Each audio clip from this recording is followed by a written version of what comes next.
So to prepare our macaroni, I'm using some elbow grease macaroni. I'm just kidding. I cannot believe I never shared a macaroni and cheese recipe with you guys on the channel. How I found out that? I have a follower that requested for me to share my macaroni and cheese recipe. And I went looking for it and I couldn't find any on the channel. I have macaroni pie, pretty much similar, but it, macaroni pie have more seasoning and herbs and stuff like that in it. Macaroni and cheese is different. They don't have all that mecha as we Guyanese would say in it. So I'm showing you a very simple and easy macaroni and cheese recipe, but it's off the hook. I cannot believe I never shared this with you all. So let's do this. Thanksgiving is quickly approaching, and make sure this makes it on your Thanksgiving table. So let's do this. For my mac and cheese, we're doing some fresh grated cheese, and we get this thingamajigger and we're grating our cheese. I actually put my cheese in the freezer because I want the cheese to be finely milled, because it's going to melt beautifully into the sauce. So this is why I put it in the freezer. But look, Justin, he's getting an arm workout. He just asked me if he can grind dal with this for make dal puri. Dana can work for grind dal, but let me show you how finely milled it's grinding the cheese. Whenever you're making macaroni and cheese or any sort of casserole that requires cheese, highly recommend do fresh cheese, because freshly grated cheese, because the ones in the pack, they have a coating, and that coating prevent the cheese from melting properly. But look at that. Look how nice and shredded this is. Thinly shredded. My boiling water, I'm gonna go ahead and add my macaroni, and we're gonna bring this up to a boil until it's nice and tender. No salt to this water, because the cheese that we're using, they're already salty, so you don't want like a very salty macaroni. You don't want to carry up your pressure. Okay, let's go ahead and start making our sauce for our macaroni and cheese. I'm gonna go in with 2 tablespoons of butter, let that melt down. Then we're going to proceed to add the flour, and we're going to parch the flour really well in this butter to make a nice roux. We have the butter all nice and melted. I'm going to go in with my flour and keep this on low heat, because you want to parch this nice and slow. You want to cook the rawness out of the flour. Madam Sue in the kitchen. She's cooking. Hi, Auntie. What you cooking, Auntie? What you cooking? Amazing food. Amazing food, that's right. It just smells good. So I have her stirring the roux there. You see the color is changing. That's what we're looking for. I like to get mine nice and toasty and brown like this. Now I'm gonna go in with my evaporated milk, and you want to keep it low and slow, okay? And incorporate this in. You want to blend this in really nice. And then we're gonna start adding our different kinds of cheese. Bear in mind, everything I'm using will be listed in the description box below the video or at the end of the video. I am going to go ahead and add some velveta cheese here to mine. The velveta cheese give it that nice flavor. Not a lot, just a little bit. And I'm gonna add some cream cheese, that's right.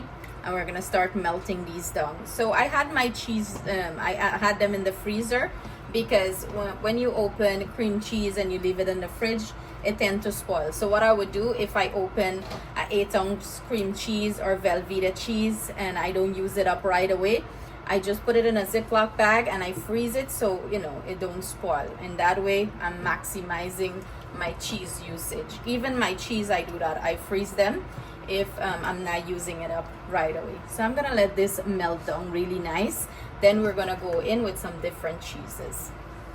While our cheese sauce is going, my pasta is ready, and I like to cook mine a little softer, not al dente, a little bit softer than al dente, because I like when it suck up all that nice cheese sauce. So I'm gonna go ahead and drain it. Now we have a nice smooth sauce. You see how smooth that is looking? We're gonna go in with just 2 flavoring I'm using, some chicken bouillon and some paprika.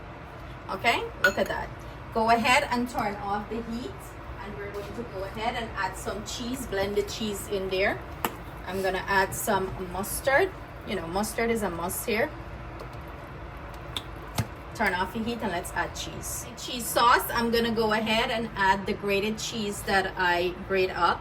I'm gonna use half of it. Half I'm gonna keep to top. Well, not even half, less than half, to top the macaroni and cheese, you know, when I finish layering it in the pan. And I went ahead and blend up, mix up. I grated some pepper jack cheese along with some extra sharp cheddar and some mozzarella. So we're just gonna add it in here and blend it out nice and smooth into that sauce. This is why I wanted the cheese to be like finely grated, that texture. So I'm gonna save this for the top.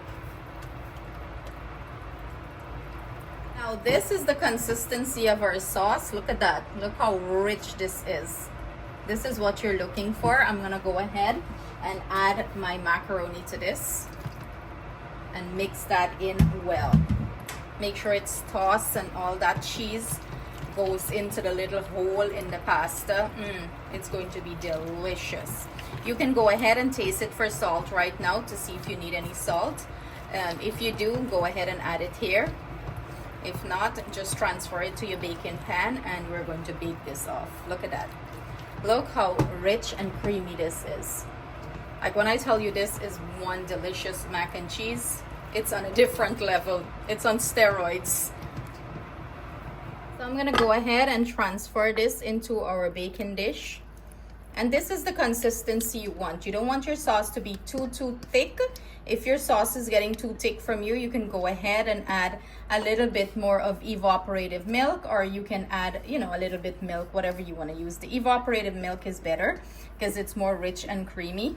This is the consistency you're looking for, because when you start to bake this off, it's going to get thickened in the oven too. The sauce is going to get thickened, but look at that.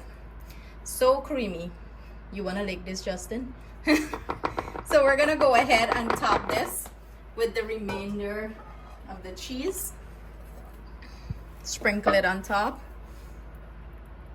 And I have my oven preheating 400 degrees Fahrenheit. We're gonna bake this off for like 25 to 30 minutes until this is nice and bubbly and have a nice golden brown color on top. So look at this. This is our finished baked macaroni and cheese. Listen, I know you're tempted to dig in, but hold your horses. Let this cool down a little bit and, you know, set up nicely.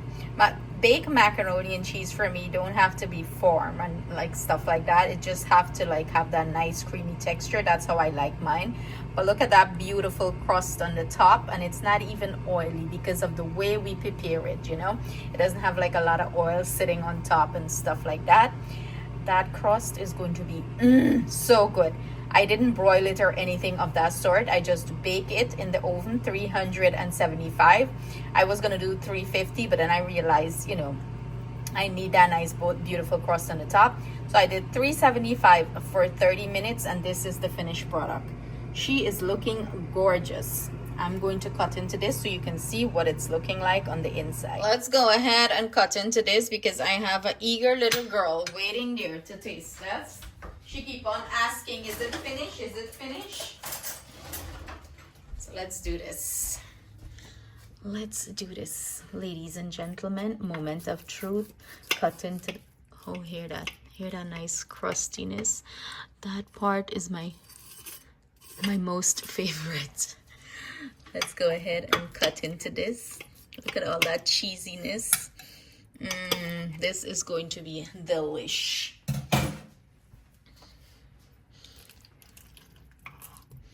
Look at that. Look at that. Isn't she beautiful? Let's plate this up. And let's have Atiana come in and taste test it. Look how rich and delicious this is. Let's do this. Here we go, taste tester in the house. Her favorite thing, macaroni and cheese. I love macaroni.